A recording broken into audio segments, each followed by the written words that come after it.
महाराष्ट्र में चाचा भतीजे के बीच राजनीतिक लड़ाई थमने का नाम नहीं ले रही है। भतीजे अजित पवार ने अपने चाचा शरद पवार से बगावत कर ली है और फिर शिंदे फडणवीस सरकार में शामिल हो गए हैं। अजित पवार महाराष्ट्र के गृह मंत्री बने गए हैं और उनके साथ आए 8 विधायकों को भी मंत्री पद मिल गया है। बता दें, इसके बाद राष्ट्रवादी कांग्रेस पार्टी का अस्थायी अध्यक्ष कौन है, इसे लेकर शरद पवार आज चुनाव आयोग पहुँचे हैं।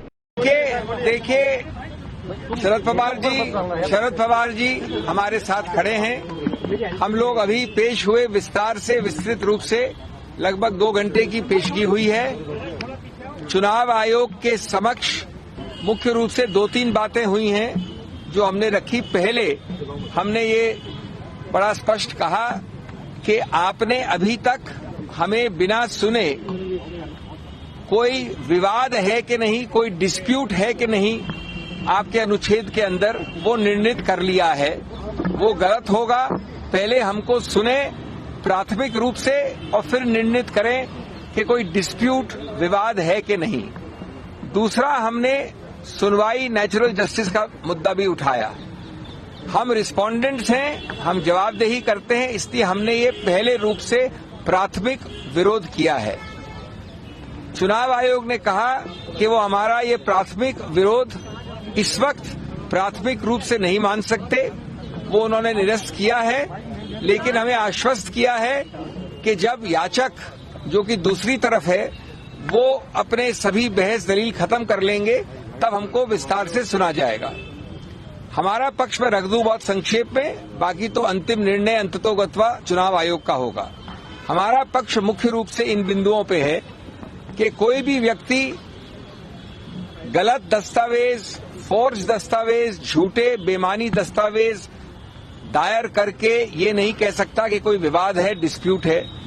एक मानसिक उपज बना के, एक इमेजिनरी डिस्प्यूट बना के चुनाव आयोग में घुस जाए और 2-2 पार्टियां बताने लगे। हमने उस इमेजिनरी डिस्प्यूट के विषय में कई दस्तावेज रखे हैं। अभी हमारा समय आने वाला है बहस करने का, अभी हमने बहस नहीं की है। उसमें हम बताएंगे चुनाव आयोग को जो कि दस्तावेज हमने रखे हैं, अभी प्राथमिक रूप से रखे हैं, बाद में हम और विस्तार से रखेंगे कि कई ऐसे दस्तावेज हैं जहां की व्यक्ति की मृत्यु हो गई है, वो एग्जिस्ट नहीं करता है, उसको क्लेम किया है कि पार्टी का हिस्सा है। कई ऐसे दस्तावेज हैं जो पूरी तरह से हस्ताक्षर हुआ है एक्स जगह पे और वो व्यक्ति रहता है हजारों मील दूर वाई जगह पे। कई ऐसे दस्तावेज हैं जहां उसने लिखित रूप से कहा कि न मैं जानता हूं, न मैंने हस्ताक्षर किया, न मेरे से किसी ने बात की, न मैंने ये हलफनामा दिया है, कुछ भी नहीं किया मैंने। कई ऐसे दस्तावेज हैं जो बड़े स्पष्ट रूप से किसी और पार्टी का व्यक्ति है, उसको दिखा दिया अपने फैक्शन में, इत्यादि इत्यादि।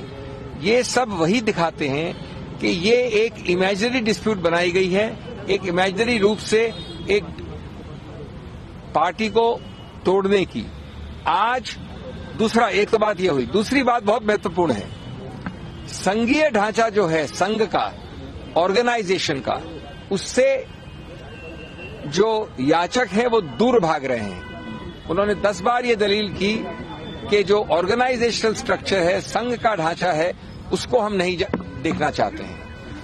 दूसरा, जो विधायिका का ढांचा है एमपी एमएलए का, वो उच्चतम न्यायालय ने नकार दिया है सुभाष देसाई के निर्णय में। तो एक बड़ा रोचक नया टेस्ट उपज किया है दूसरे पक्ष ने, जिसका हम खंडन करेंगे, जिसको हम बताएंगे गलत क्यों है।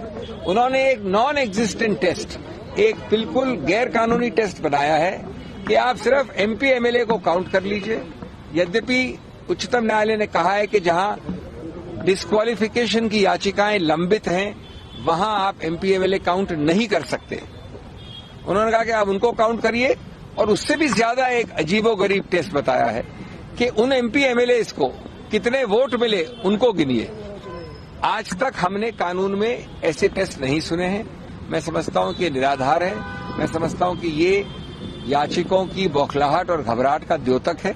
हम इस सबको डील करेंगे। मैं ज्यादा विस्तार में नहीं कहना चाहता, लेकिन आज अगर एनसीपी कोई है, एनसीपी जो बनी, एनसीपी की योजना की, एनसीपी की रचना की, एनसीपी को बढ़ाया, एनसीपी का चेहरा वो मेरे साथ खड़ा है। ये अजीबोगरीब बात है कि दूसरे लोग इस प्रकार के अजीबोगरीब दलीलों पे कह रहे हैं कि न ऑर्गेनाइजेशनल टेस्ट कर सकते हैं, न विधायिका का टेस्ट कर सकते हैं, और जिस आदमी ने बनाया पूरा एनसीपी उसको इग्नोर करें। ब्यूरो रिपोर्ट, टीम उत्तम भारत न्यूज।